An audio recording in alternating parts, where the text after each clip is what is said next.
राहुल गांधी का आज का जो बयान या जिस प्रकार के समाचार पत्रों में आया है कि अब ये कांग्रेस पार्टी नहीं रह गई है, बल्कि मुस्लिम लीगी माओवादी कांग्रेस में तब्दील हो गई।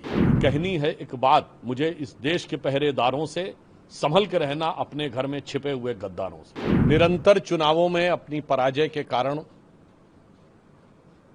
कांग्रेस पार्टी आज न सिर्फ मानसिक हताशा के दौर से गुजर रही है, परंतु उसी के साथ एक बहुत खतरनाक षड्यंत्र का हिस्सा होती जा रही है। राहुल गांधी का आज का जो बयान या जिस प्रकार के समाचार पत्रों में आया है कि उन्होंने ये कहा है कि 1 साल के अंदर अराजकता के द्वारा यह सत्ता परिवर्तन होगा, इससे एक बात बहुत स्पष्ट हो गई है कि प्रधानमंत्री श्री नरेंद्र मोदी जी ने कांग्रेस पार्टी के लिए जो कहा था कि अब ये कांग्रेस पार्टी नहीं रह गई है, बल्कि मुस्लिम लीगी माओवादी कांग्रेस में तब्दील हो गई है। हाल में संपन्न विधानसभा चुनावों में केरल में मुस्लिम लीग के साथ गठबंधन करके सत्ता में आने वाली कांग्रेस, और असम में, यह हम नहीं कह रहे हैं, बदरुद्दीन अजमल ने कहा कि कांग्रेस मुस्लिम लीग बन गई है। यानी मुस्लिम लीग का जो स्टैंप है कांग्रेस पे, यह सिर्फ भारतीय जनता पार्टी नहीं बल्कि अन्य लोग भी स्पष्ट रूप से बता रहे हैं। और अब अराजकता के द्वारा सत्ता परिवर्तन का यह जो दुष्प्रयास है, यह दर्शाता है कि अब वो माओवादी हिंसक अराजक राजनीति की तरफ आगे बढ़ रहे हैं। इसलिए हम ये कह सकते हैं कि इस बयान के द्वारा जो प्रधानमंत्री जी ने कहा था कि कांग्रेस मुस्लिम लीगी माओवादी कांग्रेस हो गई है, वह पूरी तरीके से साफ हो गया है।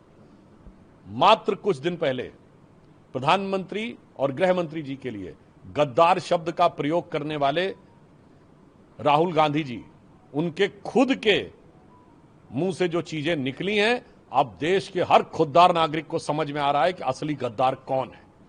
और आज जिस प्रकार के खतरनाक विषबेल भारत के अंदर और भारत की बढ़ती प्रगति को रोकने के लिए फैलाई जा रही है, और ऐसा स्पष्ट रूप से प्रतीत हो रहा है कि कांग्रेस पार्टी उसका हिस्सा बनती जा रही है। मेरा कांग्रेस से सीधा सवाल है कि आप ये सब कुछ विदेशी शक्तियों के साथ गठबंधन में कर रहे हैं, जान के कर रहे हैं, या अनजाने में आप उनके हथियार बन रहे हैं। इसलिए मैं देश की जनता से कहना चाहूंगा कि कहनी है एक बात मुझे इस देश के पहरेदारों से, संभल के रहना अपने घर में छिपे हुए गद्दारों से।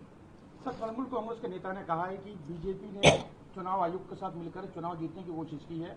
स्ट्रांग रूम में चुनाव आयोग और सीईओ के साथ बैठ के मीटिंग की गई है। मुझे लगता है कि इस प्रकार के निरर्थक अनर्गल बातें कहना अब जनता को रास नहीं आता है।